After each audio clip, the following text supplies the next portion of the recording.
Assalamualaikum warahmatullahi wabarakatuh. Perkenalkan, nama saya Paryadin dari D3 Keperawatan Universitas Muhammadiyah Sukabumi. Dalam video ini saya akan menjelaskan tentang patogenesis kelainan struktur dan fungsi tubuh.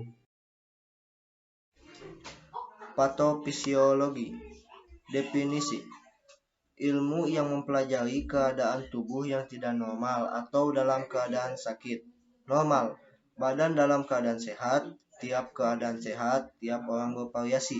Faktor-faktor yang berpengaruh: yang pertama, perbedaan genetika kecuali kembar satu ovum. Yang kedua, pengalaman hidup dan interaksi dan lingkungan. Yang ketiga, setiap orang mempunyai perbedaan parameter fisiologi karena ada pengendalian dalam fungsi mekanisme tubuh. Contoh: konsentrasi glukosa pada orang sehat akan berbeda secara makna pada berbagai waktu dalam sehari tergantung asupan makanan. Kegiatan-kegiatan orang tersebut, variasi 40 orang normal terjadi pada batas-batas tertentu. Konsep tentang penyakit. Definisi penyakit: suatu proses dalam individu yang menyebabkan perubahan parameter kesehatan individu tersebut di luar batas-batas normal. Pada keadaan ini, individu dituntut untuk menyesuaikan diri terhadap perubahan-perubahan dalam tubuh untuk mempertahankan keadaan internal tetap normal dan sehat. Bila beberapa dari struktur tubuh menyimpang dari normal dan tubuh tidak bisa bertahan dari kerusakan yang berasal dari dalam atau dari luar. Contoh: genetik individu menentukan sifat anatomi individu tersebut, mekanisme fisiologi kehidupan sehari-hari, cara memberikan respon terhadap cedera ditentukan oleh informasi yang sudah genetik ada saat konsepsi pembuahan ovum oleh sperma, sehingga faktor keturunan harus dipelajari sampai berapa jauh pentingnya faktor keturunan berpengaruh timbulnya suatu penyakit. Suatu kesalahan pada susunan genetik seseorang sangat berpengaruh pada kepekaan terhadap jumlah agen, penyebab penyakit, dan gula penyakit yang ditimbulkannya. Teori atau homeostatik. Gambaran proses fisiologi di dalam tubuh manusia meliputi suhu. Yang pertama ada tekanan darah, yang kedua keseimbangan asam basa, yang ketiga metabolisme air, yang keempat metabolisme protein, yang kelima metabolisme lemak, yang keenam metabolisme karbohidrat, yang ketujuh metabolisme vitamin, yang kedelapan metabolisme mineral, yang kesembilan metabolisme hormonal, dan kesepuluh lain-lain.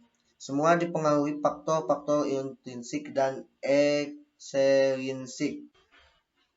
Dua faktor ekstrinsik: agen infeksi atau bakteri, virus, parasit, jamur bakteri. Trauma, mekanisme, bahan kimia, radiasi, suhu panas, suhu dingin, masalah gizi, serta stres psikologik. Penyakit. Definisinya adalah sejumlah proses fisiologis yang sudah berubah sehingga untuk bisa memahami dan mengobati penyakit yang timbul pada seorang harus memperhitungkan identitas proses-proses normal yang dipengaruhi. Yang kedua, sifat-sifat dari gangguan. Selanjutnya, akibat-akibat dari gangguan tersebut. Perkembangan penyakit. Etiologi penyakit. Penetapan penyebab atau alasan dari timbulnya penyakit. Penyakit tuberkulosis atau bisa disebut dengan TBC. Penyebabnya suatu kuman atau Mycobacterium tuberculosis. Tubuh manusia merespon masuknya kuman tersebut melalui proses-proses fisiologis, biologis, abnormal secara bersama-sama merupakan kumpulan gejala yang disebut penyakit. Proses perubahan fisiologis menjadi abnormal sangat dipengaruhi oleh faktor-faktor intrinsik dan ekstrinsik.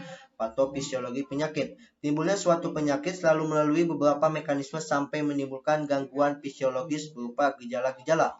Patogenesis penyakit adalah perkembangan dan evolusi penyakit. Contoh: pada penyakit TBC, terdapat mekanisme dengan jalan mana basil TBC nantinya akan menghasilkan kelainan-kelainan yang ditemukan pada tubuh seseorang. Yang pertama ada perkembangan penyakit akan mengaitkan beberapa keadaan seperti proliferasi dan penyebaran basil-basil atau bakteri tuberkulosis TBC dengan respon pada peradangan yang timbul. Terjadi juga pengerusakan sel-sel dan jaringan-jaringan sampai suatu tahap tertentu dapat menimbulkan gejala-gejala klinis.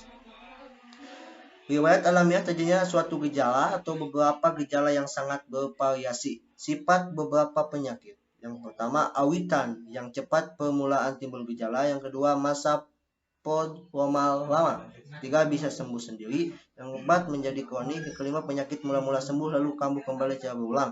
Keenam, mekanisme patogenesis dan evolusi tiap penyakit berbeda pada tiap individu. Yang ketujuh, sebab tiap individu mempunyai respon terhadap mekanisme timbulnya penyakit terbatas. Manifestasi penyakit, stadium subklinis. Pada awal perkembangan suatu penyakit, agen-agen etiologi dapat membangkitkan sejumlah perubahan dalam proses biologis yang dapat dideteksi oleh analisa laboratorium, walaupun tidak dikenali oleh si penderita bahwa sudah terjadi perubahan. Hal ini terjadi karena yang pertama, seseorang belum merasa ada gejala karena fungsi dari organ-organ penderita masih normal. Yang kedua, fungsi organ tidak segera nampak terganggu bila belum ada kelainan anatomi. Juga organ mempunyai batas keamanan cadangan yang cukup.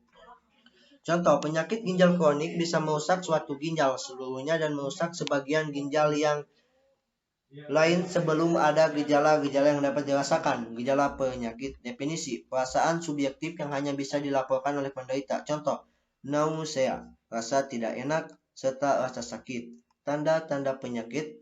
Untuk definisinya yaitu suatu manifestasi penyakit yang secara objektif menyangkut penyimpangan yang dapat diidentifikasi oleh pengamat, dokter, perawat, dan lain-lain. Contoh, demam, kulit merah, terasa panas.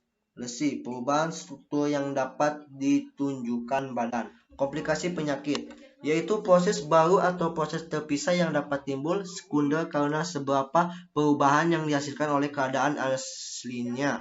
Contoh, penyakit pneumonia, infeksi di organ paru-paru, adalah akibat infeksi virus saluran pernapasan bagian atas, misalnya influenza. Manifestasi penyakit pada penderita dapat berubah setiap saat bila keseimbangan biologis bergeser, dan kompensasi bekerja serta pengaruh di lingkungan. Manifestasi penyakit yang sama mempunyai spektrum perwujudan yang berbeda pada tiap penderita. Penyakit akut adalah penyakit yang timbul cepat disertai gejala-gejala yang berat dan berlangsung singkat. Contoh, infeksi virus influenza. Penyakit kronis adalah penyakit yang berlangsung lebih dari 2 minggu. Biasanya timbul setelah penyakit akut, misalnya tuberkulosis, lepra, lainnya. Genetika. Materi genetik pada setiap manusia terkandung dalam 46 kromosom atau 23 pasang kromosom pada setiap pasang. Salah satunya berasal dari masing-masing orang tua. Setiap sel dalam tubuh memiliki 46 kromosom yang sama jenisnya berada di inti sel. 22 pasang diantaranya mempunyai jenis yang sama, baik pada laki-laki dan wanita. Pasangan kromosom ke-23 adalah kromosom seks dengan huruf X dan Y. Wanita mempunyai 2 kromosom, yaitu XX. Laki-laki mempunyai 1 kromosom X dan 1 kromosom Y, ada dalam kurung XY. Pada saat pembuahan, sperma bersatu dengan satu ovum masing-masing akan membelah. Nah, di sini ada gambar ilustrasi. Kelainan jumlah kromosom. Keadaan ini bisa terjadi pada saat pembelahan sel berlangsung. Prognosis kelainan kromosom.